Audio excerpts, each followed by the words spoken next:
Okay, the cat's getting in the way, so I'm gonna go ahead and, let her have a little screen time before I throw her away. Yeah, she does not like being picked up.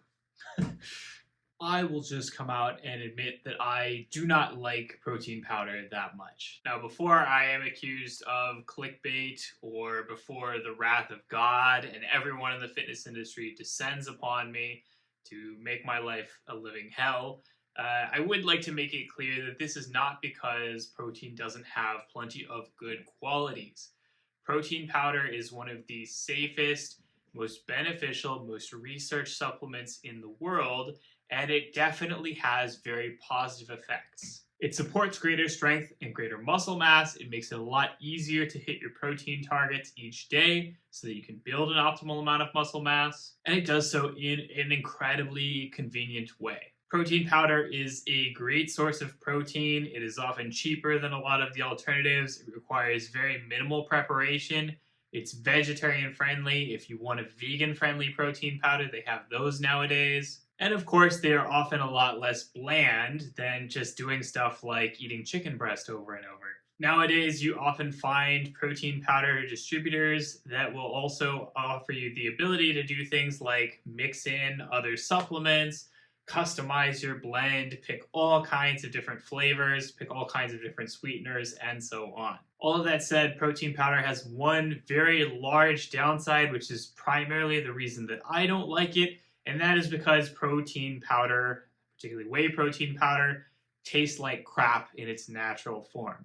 This has basically always been the case. When you get a protein powder, it's basically just going to be whey mixed with a bunch of sweeteners and artificial flavors so that it tastes better, because naturally the taste is very bitter and is not very good. I actually found this out myself the hard way when I accidentally ordered 15 pounds of unsweetened vanilla protein powder, which, basically I could find almost no way to get rid of. I just detested the taste of it. Basically, the only way that I could tolerate it was by mixing it in with fruit smoothies so that I couldn't really taste it very much anymore. And even then, it was, used so infrequently that I had to take like a year and a half or something to get rid of all of it. And I don't think I ever really did. I think maybe I threw some of it away when I ended up moving eventually. The problem is that I would say that most of these methods for making whey protein taste a bit better, yes, they kind of work, but they're not going to work for everybody, and it's always going to be very hit or miss. Every single person is going to have different tastes, and they're going to appreciate different flavors. Not everyone's going to like all of the artificial sweeteners that ended up getting used to flavor the protein powder. And the end result is that basically any protein powder is going to be incredibly hit or miss in terms of taste. People come to me all the time and ask, hey, what's a good protein powder to start with? And the answer is basically just anything that you can find that is not incredibly expensive and that tastes good. Try out a few different protein powders, see what you like, see what you can afford, and stick with something that is as little offensive as possible. I cannot emphasize enough that I basically have never really truly found a protein powder that I particularly like, and I have basically just put up with protein powders my entire lifting career just because I have felt like I had to. I do find that it is nice to have the option to rely on a protein shake as a way to round out your protein intake, particularly if you are very busy, if it is the end of the day and you haven't quite hit all your protein yet or something like that. That's nice. When you end up relying on protein shakes for a significant percentage of your protein intake on a regular basis, that's where things get very bad very quickly, simply because, again, it's just not fun, it's not tasty, and it's just not very sustainable. This is not necessarily because there's anything wrong with getting a lot of your protein from protein shakes, just primarily that, again, the taste is awful. People are not robots. People like to eat real food and to have a variety of food coming in so that they don't just get entirely bored of the stuff that they are eating.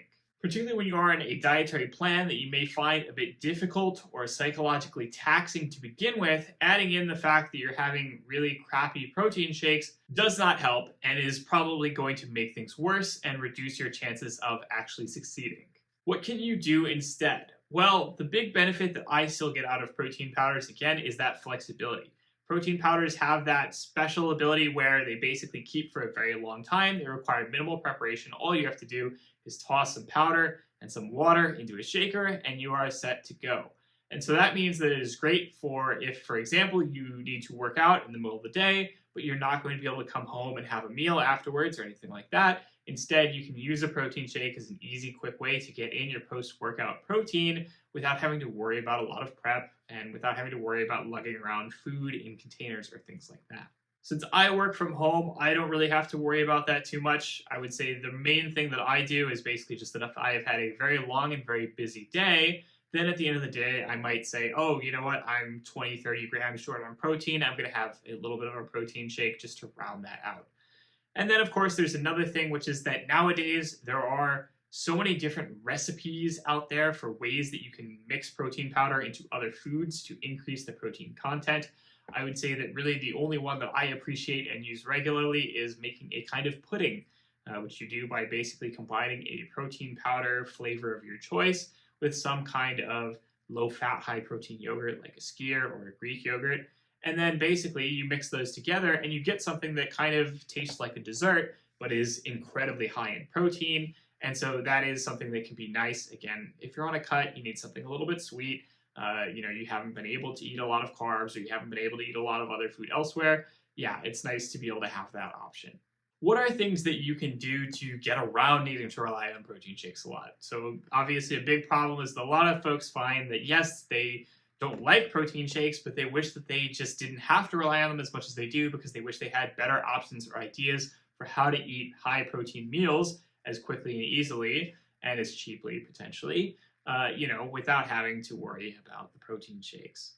So the first thing is meal prepping. If you do a lot of meal prepping, this obviously saves you a lot of time. You portion stuff out in containers, it makes things a lot more portable. It makes it a lot easier to get in good quality meals and have them with you throughout the day. This is what I used to do when I had to work outside of the house. And basically, it was the only way that I was able to really make sure that I was getting in high protein meals pretty regularly. It is something that may feel a bit difficult for some folks, but I found that it was basically the best option for me. And there are plenty of ways to just do a little bit of cooking in advance. Don't even have to go wild on it and just have, a few portions of protein that you can put in the fridge, reheat later very easily. Then, of course, there's also just the fact that you probably won't have to rely too much on protein powder if you are relying on a lot of the other good quality protein sources that you can get elsewhere in your diet. So this includes things like lean meats, not just, of course, the chicken breast that is always so commonly referred to as the bodybuilder meal. There are ways to make things interesting by spicing up your food, trying different recipes as well, so that you make sure that you're not just having boring, plain old boiled chicken breast every single day, because I've tried that too. That was also a very dark period in my life.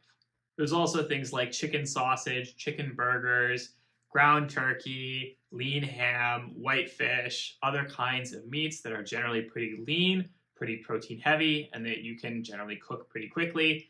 Again, maybe find a few recipes so you have a few different preparation options and everything will be pretty tasty. Dairy. There are also plenty of high protein dairy options, including yogurts like skyr, low-fat or non-fat Greek yogurt, low-fat cottage cheese, and so on.